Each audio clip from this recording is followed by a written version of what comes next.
Well, this one works for sure, okay? Yeah, it does. It does.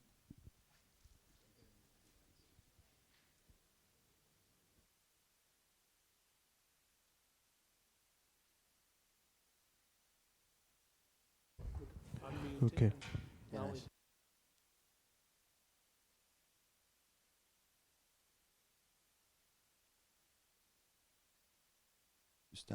Will Foster will talk about OpenStack. Hey folks, thanks for coming to the talk. So that's partially correct. This is a little bit about OpenStack, but it's also about a tool that we've started to develop along with using things like Foreman and Ansible to massively provision and automate infrastructure. So before I kind of get into how we do all of this and these methodologies that work for us, it'd be helpful for us to explain what I do, and so you can understand why we've gone the direction we've gone with our tooling. So there's not enough car analogies in open source. There's never been a bad car analogy to explain Linux or open source. It's never happened.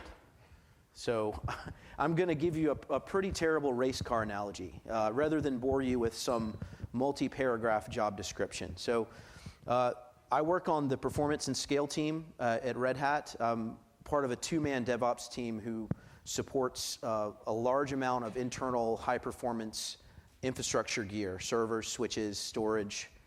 And our job is basically to, I lied. I said that I wasn't going to explain it that way.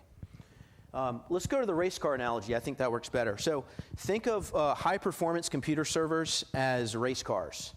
Okay, there's different sizes, there's different shapes, but they're always really quick and they're really fast. And think of high-performance networks as the race tracks in which these cars drive around in endless loops. They try not to crash and burn. And think about race car races, the actual races of the cars running on the tracks as performance and scale testing for various pieces of software. So using this very terrible analogy that I just made up, the race car drivers are basically the performance engineers who would test and vet things like OpenStack, OpenShift, RHEL, any sort of product that Red Hat or partners might use, or upstream products. They would be the race car drivers. So who would not like to be a race car driver? That's a nice profession to glorify yourself and daydream about. And we are simply the pit crew. We're simply the engineers in the pit crew that make all the racetracks work and all the cars on the racetracks operate. And one of our goals is to schedule as many races as we can with all of the resources we have and be as efficient as we can with it. So we've developed a tool called QUADS, which stands for Quick and Dirty Scheduler.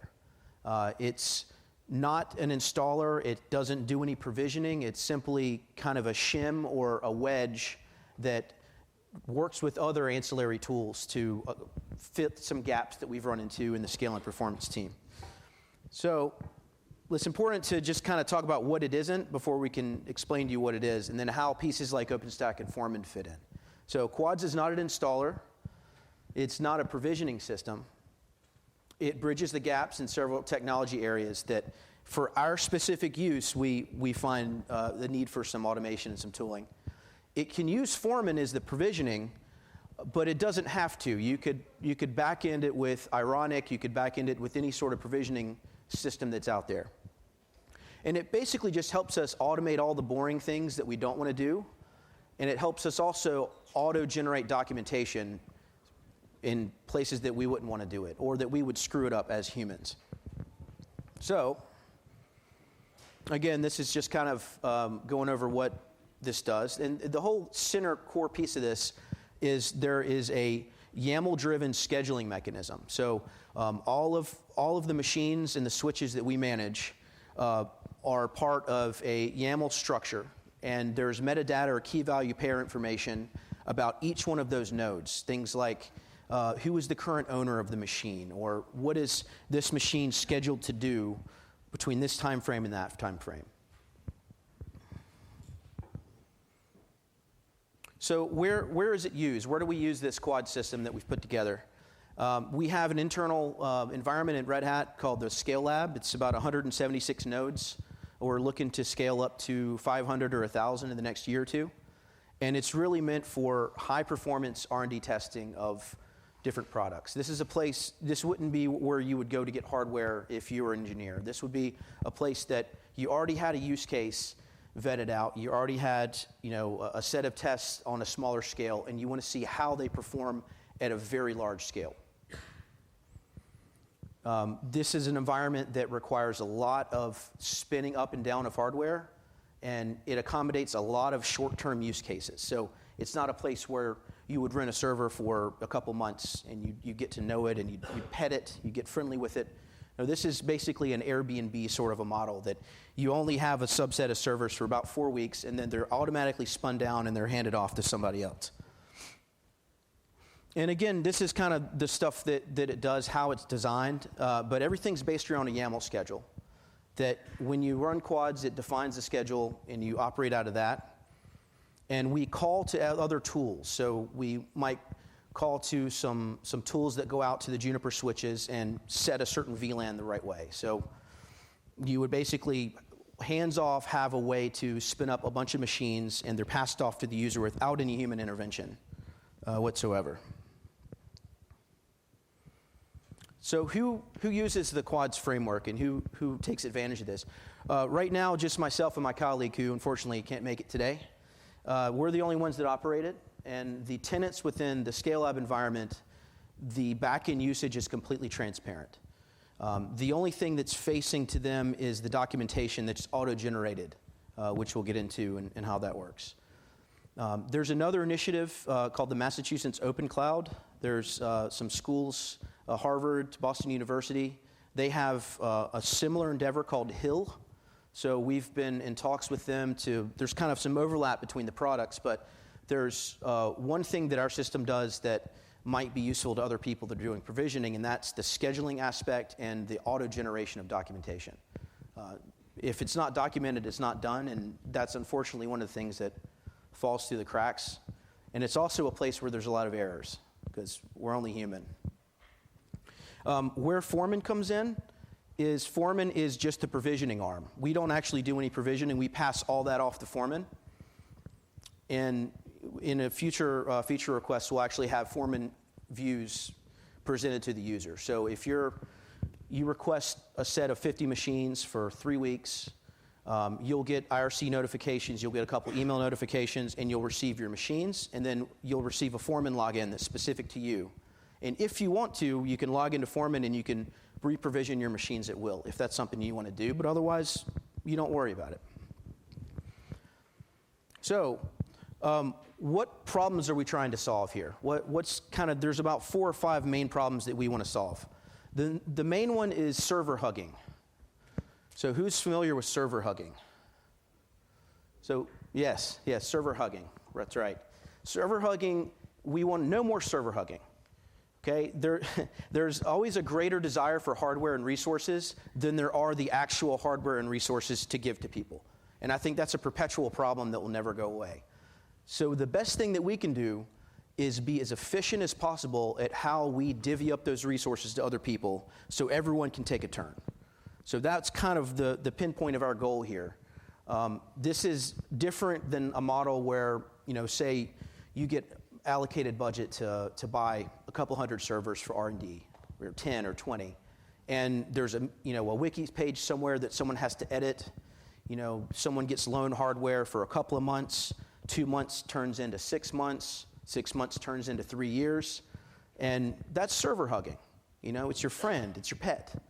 But we want to get away with that model. We want to get away from it by being programmatic about it and being deathly efficient at this is your allocated time frame. If you want to extend it, let us know. But when that's done, your machines are going to automatically spin down and they're going to be assigned to somebody else. So we have clearly defined scheduling for servers.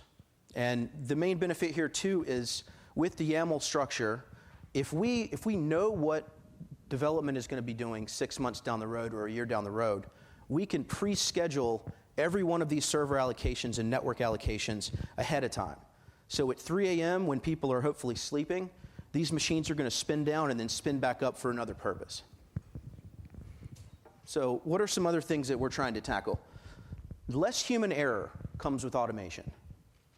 So we want to give control over to the machines. Let's let the machines control everything. Because what's the worst thing that can happen, right? What could possibly go wrong?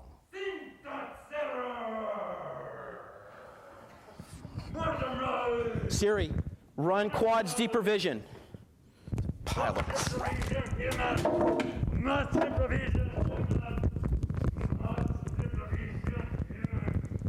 Deprovision. Exit 1. Exit 1. Kill dash 9.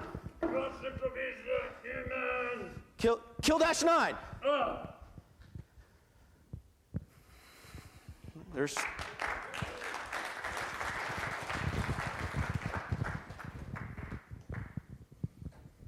There's still some bugs in the code.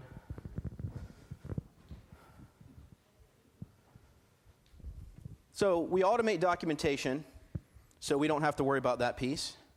We have programmatic scheduling for all the provisioning, both on the network and the server side. And all the switch changes are done automatically. So I like Juniper switches, Cisco switches. I like networking just as much as the next guy, but I don't want to have a secondary job as a network engineer. So if it's repeatable, if it's something we can automate, then that's all part of it.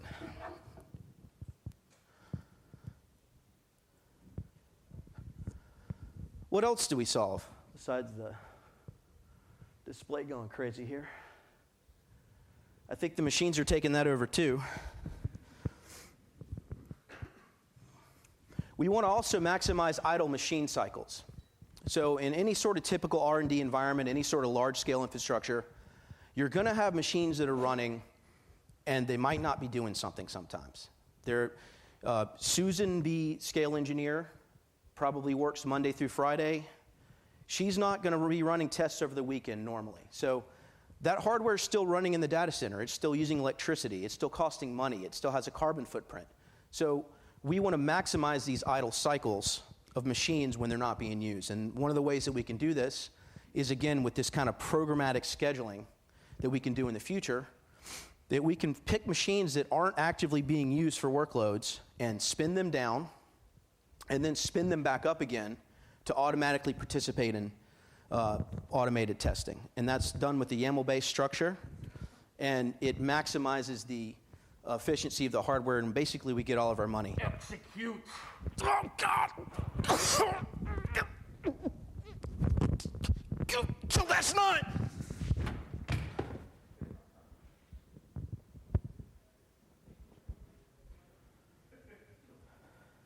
I don't know how that passed CI. Yeah. So there's a couple other challenges that we want to solve. We want to be more like Airbnb, and we want to be less like a hobo house, where you have a wiki that someone edits, and that's the authoritative source of everything, and God help you if you do this on a spreadsheet somewhere. We want to be efficient. We want to have all the scheduling done ahead of time, and we want to be as mechanical and surgical as possible. So we have clearly defined operating guidelines and a maximum residency limit. So you can only have an allocation for up to 4 weeks. After those 4 weeks are done, you need to put in another request. You need to get in a queue. And it's going to depend on priority if you get a set of machines or not. So we've talked about the problems that we want to solve, why this set of tools exist, and kind of our internal use case for it. So I want to dive a little bit into how it actually works on the back end. So I'm not going to win any creative artistic awards here.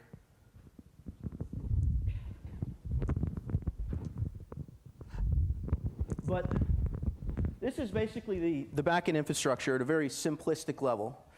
At the very top, we have Milton from Office Space. Everyone's familiar with Milton with the red stapler? That's right. So we have Milton at the top of all this. He's kind of the user of the environment. And we have the QUADS tool itself, which does all of the orchestration calls to other services, to some provisioning back in. We choose Foreman, but you could use something else.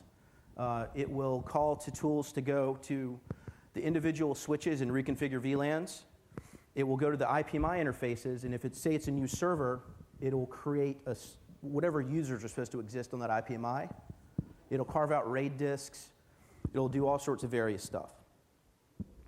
And really, the meat of this is the move host component, which we'll get into in a little bit.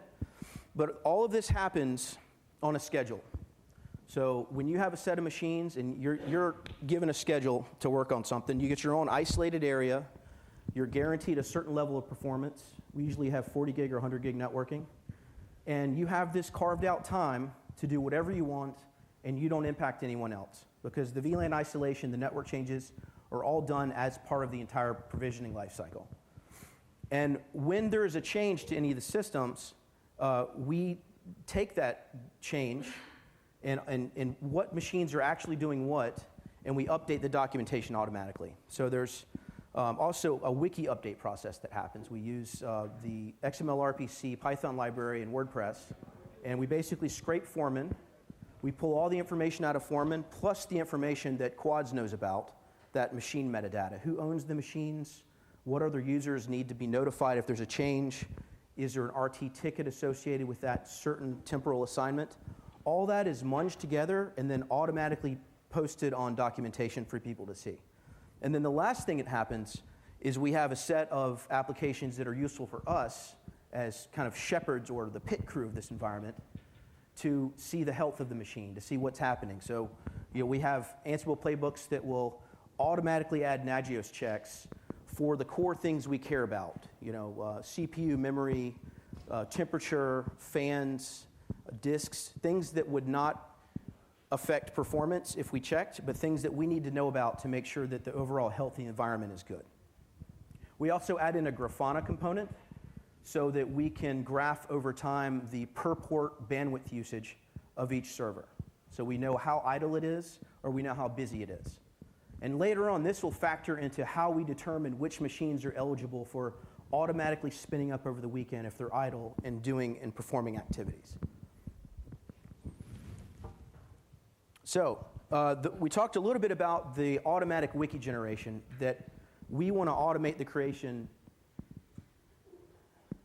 of documentation and not ever have to edit that ourselves. And we also want it to be 100% correct, because humans makes mistakes. And if your documentation is wrong, that can lead to some serious issues across the board. You could wipe out someone else's machines. You could make you difficult to do your job. So having correct, up-to-date documentation is absolutely paramount. So we have a pretty simple system. We make Foreman the authoritative source for all of the infrastructure, for DNS, for host entries. Some of the host level and switch level information is in Foreman. So we only have one authoritative source as the true source of knowledge. We have this ancillary metadata that's in the YAML substructure. We combine that together, and then we turn it into Markdown.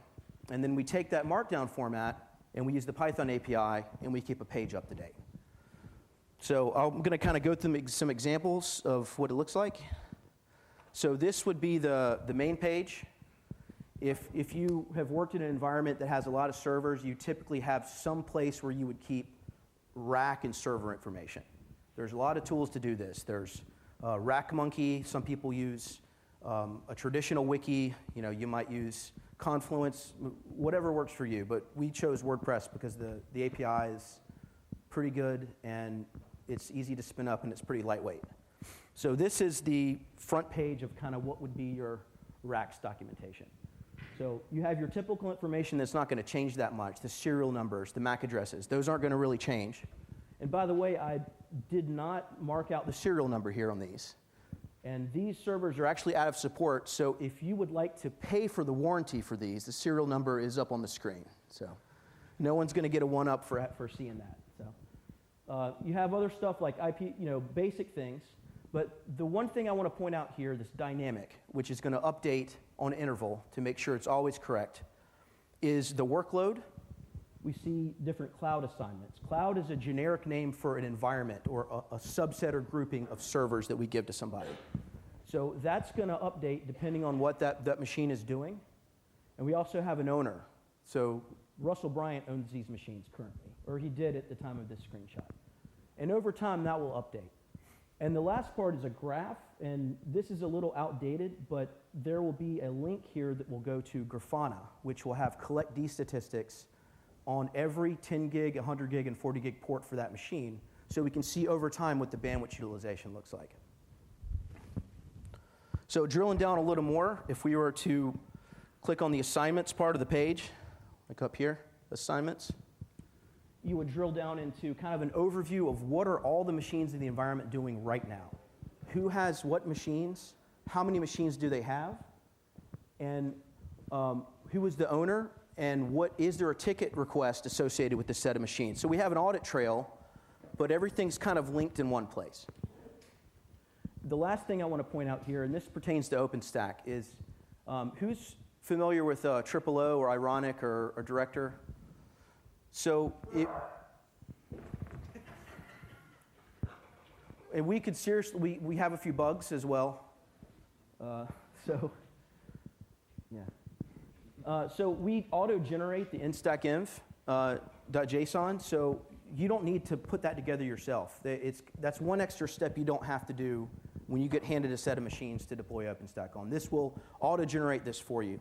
And it will actually omit the information for the undercloud, and we leave that reprovisionable as you see fit, but we go in and we massage the PXE order, or we disable the PXE on the foreman interface, because Ironic likes to do its own management of PXE, of interface ordering and things like that. So we simply just prep the environment and automate as much as possible, so when a new OpenStack environment is presented to somebody, say they're doing mass API response time testing, or they want to test multi-cell performance. There's no end to the number of tests that have been done in the lab.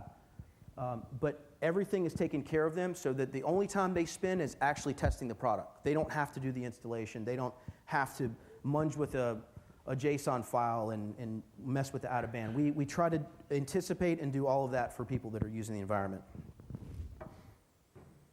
So if we were going to drill into one of those individual cloud assignments, so we could pick one here, let's say Cloud 02. We could go into it, and it would also tell us when did the assignment start, how much time is left on it, and what was the total duration. And as people want to see more information, we'll hack on this and get it to show more info. But the combination of all those things, provides a level of transparency to people that are using the hardware. You can very easily see what is the total capacity, what are other people doing, what is the usage looking like, and how long do I have on my machines. We also auto-generate any faulty systems. So if you're familiar with Foreman, there's a concept called host-level parameters. And it's basically a piece of metadata that you can set that you can then execute operations against. So if we have hardware that's faulty and we don't want it to participate in the larger pool of machines, we simply set broken state true. If a machine has broken state true, it's no longer available for allocation, and it actually shows up under a faulty systems category that we can then go back through and either fix or replace something that's wrong with it. But we don't waste any time saying, oh, you can't do your test because the machine's broken. We'll just swap it out with another one, and then we'll get it fixed when we have time. The other thing here is the unassigned systems. Anyone can look in and see if there's any free systems. Cool. So there's another component to the auto generation of the documentation, which is more of the visual quality. So we also generate a calendar view. So you could load this into your work calendar. You could go to it. We happen to just generate this in like a PHP calendar file and an ICS file. But at any point in time, you can see what's happening in the environment now, what happened 3 months before, what's going to happen 3 months later. So this helps with planning when multiple groups want to use a subset of hardware. That if you know what your testing schedule is, if you know what your development schedule is, you can schedule all this ahead of time so the hard work and the lifting is already done for you, but you can plan your schedule around what's going to be available. There's no guesswork. Another visualization that we generate is more of like a heat map. So it will break it down by days of the month, and then we have a per month view that we can scale out as far as we want. So we can tell what does the usage pattern of the lab look like? With one glance, we can say, oh, there's this big gap of 5 days. We have these machines that aren't being used. That's an excellent target for automated testing of something. So again, it's steps to move towards being efficient as possible with scheduling of a large amount of infrastructure.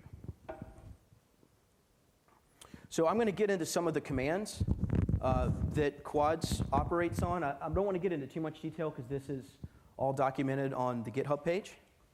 But right now, it's CLI only. We have some plans to make it more service-oriented architecture-based and have proper push notifications and API and all that. But as you can see, there's a lot of bugs to work out, as you saw earlier. And it's quite deadly. So we're going to start slow and we're going to move up. But if you're getting started for the first time,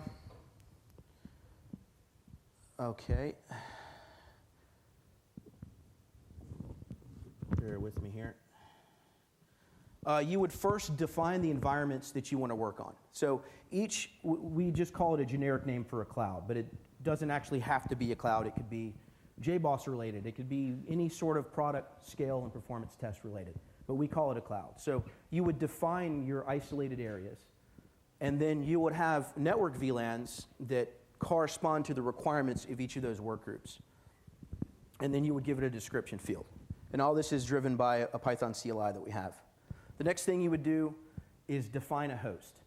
And then you would associate that host with any one of these cloud definitions that you created. And there's other little commands. You can then list what hosts are currently managed by QUADS. The next part, and really kind of where it starts to get interesting, is when you add schedules to hosts.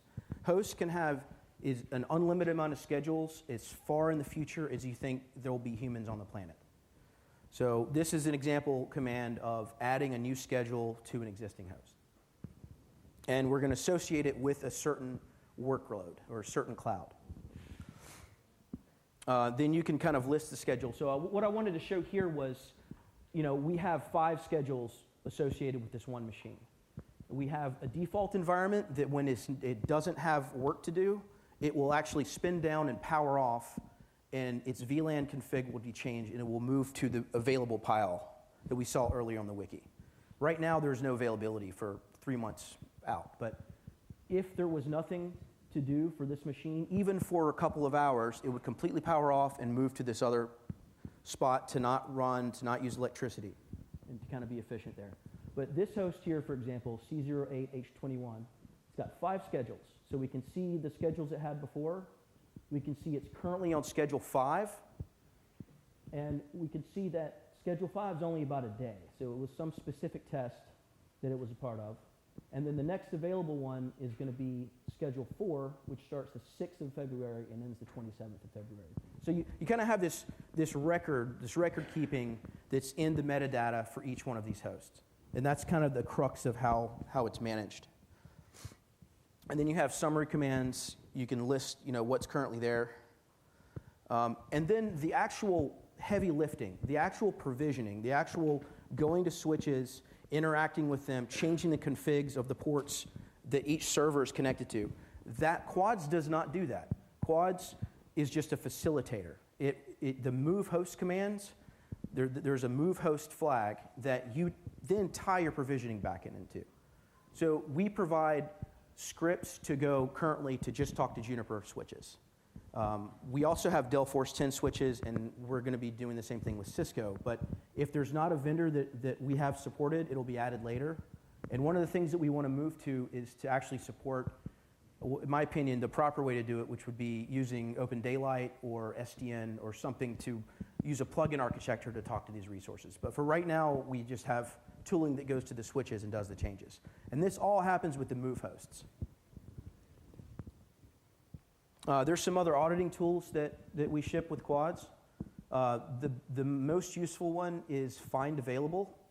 So find available, you will feed it the number of servers that you need, how many days you need them, and then optionally limit to the type of hardware. So if you needed 10 servers and you wanted a Dell R730 XD, which has a bunch of disks, it's usually ideal for Ceph, and you wanted it for 30 days, then this tool would go and inspect the metadata of each one of the servers that QUADS manages, and then give you the next available time frame that meets your requirements, and then spit out a list of which machines those would be.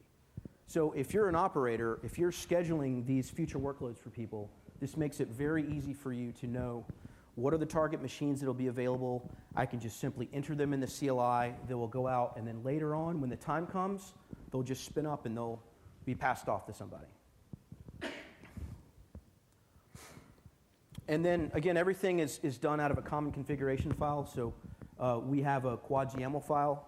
These are in no way exhaustive. These are just a few options that I've kind of handpicked to show for illustration purposes. But everything that we try to be very good about this, so that everything is variabilized. If you want to have email notifications, that's simply something you can turn on and off.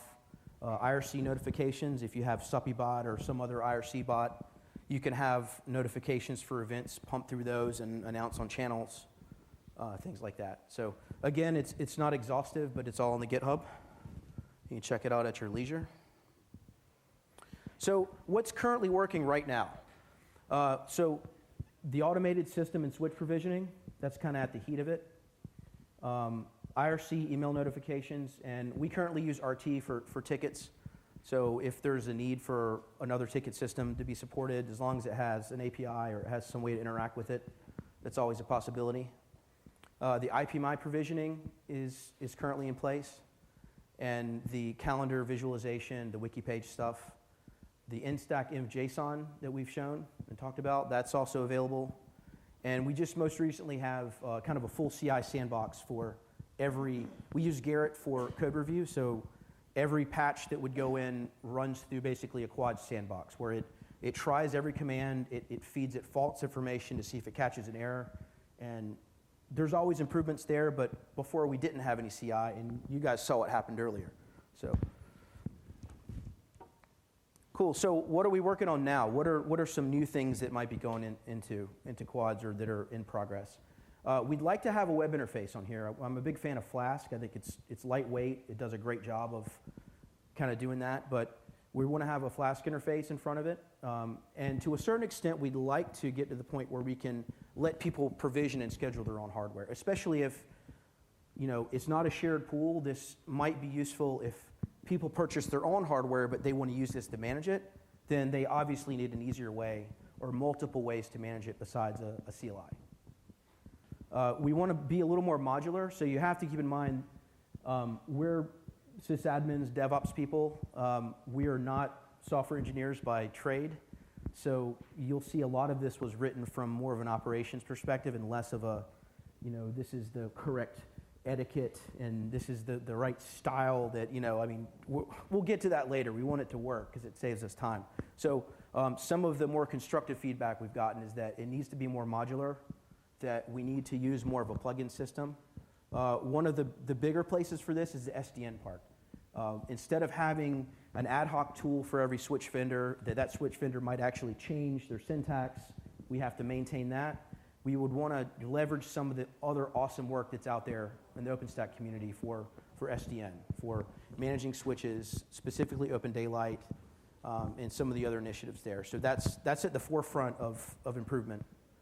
The form and view integration that I talked about will go in really soon. And we want to have a little bit better ironic support as well. But right now we do a lot of stuff to make it very easy. So when people get past a subset of machines and a network for OpenStack, they just go. They run the O stuff and it works. Or optionally, we even run the O quick start stuff. We run the director stuff, so they actually have a fully deployed cloud when they get handed the machines. They don't even have to wait for introspection. They don't have to wait for the installation, any of that stuff. One of the other things that we've been asked is to support LECP optionally for the switch provisioning. So we have use cases where we might want 4 10 gig NICs or 2 40 gig NICs participate in kind of an LECP bond configuration. But then the next tenant might not want that, so we need to have flexibility in supporting more network architecture. There's just a couple other things that we'd also want to improve, but for the most part, it's about 6 months old. and there's only 2 of us that work on it, so we're trucking along. That's really basically it. Now's the time for questions, and yes? One thing I didn't hear is storage. Is everything, what do you do about storage? How do you get a host out of the system, and what is stored on the disks if it's broken, repair it or whatever? Right, yeah, it's a good question. So the question was, what is a storage solution? Where does storage fit into this? Because we only talked about the compute side and the network side. We leave that completely up to the tenants. For Openstack, we have a class of machines that are ideal for Ceph. They're typically the larger Supermicro machines with a ton of disks. And we will deploy a director-based OpenStack deployment and then install Ceph separately and then usually marry the two. Other occasions, we'll use Heat to actually deploy a Ceph component along with the OpenStack deployment. But we don't do any long-term retention of any of the result data unless it's asked for. We offer and we run a several node Elasticsearch cluster. And so a lot of the data that gets pulled out of the tests is directly inserted into Elasticsearch. And then that's moved elsewhere to another location, and then that's also saved for offline use. So we try to capture everything in Elasticsearch, and we try to get out of the business of, okay, this is like var data, and then I have to remember to back that up before my machines go away. I'm going to lose it. So we try to push people to use things like Elasticsearch to push their data out of their environment. So if the machines do go away, there's nothing that's lost because the results are achieved and stored in real time, or as close to real time as we can get. So I did want to give a plug to a performance and scale tool that we also develop on called Browbeat, which it does performance and scale testing of OpenStack. And part of Browbeat is a set of playbooks that set up a full Elasticsearch Logstash Kibana or Elasticsearch FluentD Kibana stack for you, and then it has a mechanism with an Elasticsearch driver to push all of your results directly into Elasticsearch and then save it for later. If there's significant interest to add, storage, then we could do that. But generally, it's up to the user to do that, and if they request it, we'll obviously help them.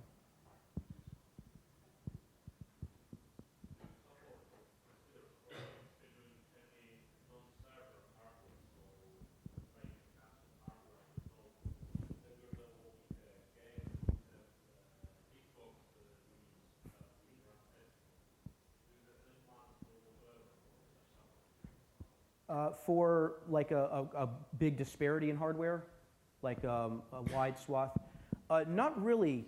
I can see where that would be useful, but for our use cases, especially as it pertains to performance and scale, we try to keep uniform specs of a lot of nodes. So we might have different classes, like this is a compute class, or this is going to be heavy on disk or I/O. So we try to have uniformity across the hardware, but we try to have lots of types of uniformity. So if there was specific workloads like for ARM or something that was not as common and there was enough of a demand for it, we absolutely would rack that hardware, get it in place, and get it integrated. But one thing we don't do, because it kind of skews test results, is you don't generally want to deploy like a multi-node application or a stack across machines that have drastically different hardware configuration, because it tends to kind of skew the results that you would get back.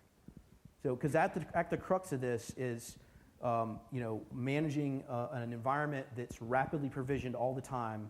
This is efficient as possible, but the end result of it is to glean performance and scale data out of a random amount of applications or workloads. So you could take this concept, the meat of this concept is in the automatic scheduling for future things and in the generation of the documentation. And you could use it to manage a completely different infrastructure. It didn't have to be R&D infrastructure. It could be, a rapidly provisioned or growing production infrastructure. So as we've seen today, I would get some of the bugs fixed first. But does that answer your question? Awesome. Anybody else?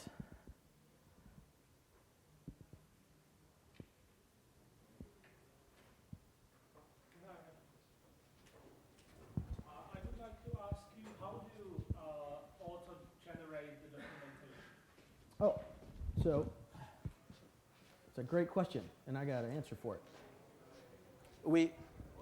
It works like this, but the general idea is that if you have one authoritative source for everything, or maybe one or two sources of information that is the one true place to get it, then you can scrape that together and then use something that's API friendly.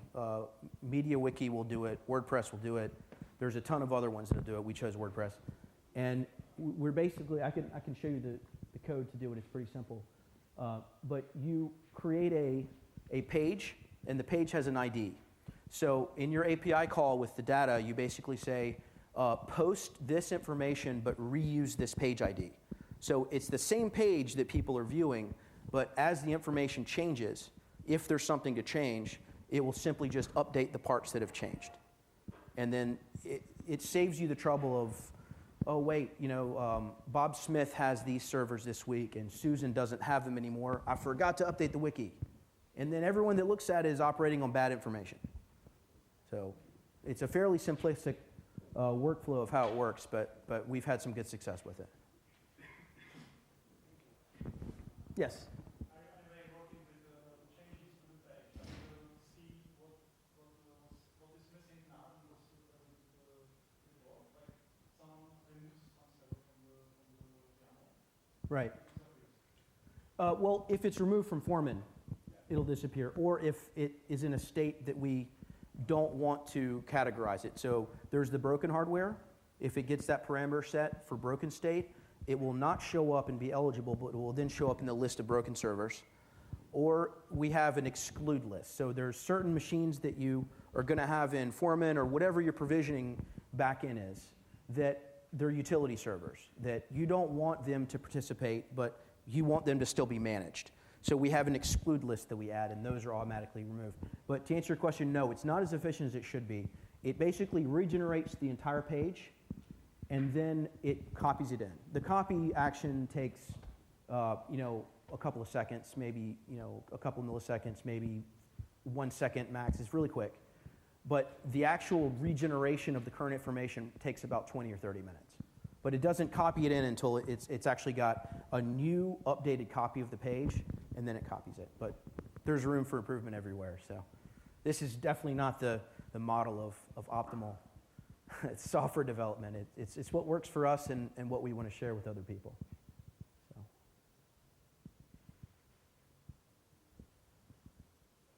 All right. How are we doing? I think we're 45 minutes, man. We're doing pretty good for time. Anybody know any good jokes? Anybody? All right. Well, if you have any questions about this, let me know. Be happy to talk to you until you're sick of talking to me. And you can check out all the code on GitHub under Red Hat-performance/QUADS. And you can find me at hobo.house. That's where I put some information. Like I have a blog post just on using the documentation generation part of this, not using anything else. So my hope is that there's elements of this tool or these set of tools that this might not be a drop-in replacement for someone else, but there's maybe ideas or elements about it that people can reuse. And even ideally more than that maybe people can contribute back to. So that's the idea anyway. So thank you for your time, folks.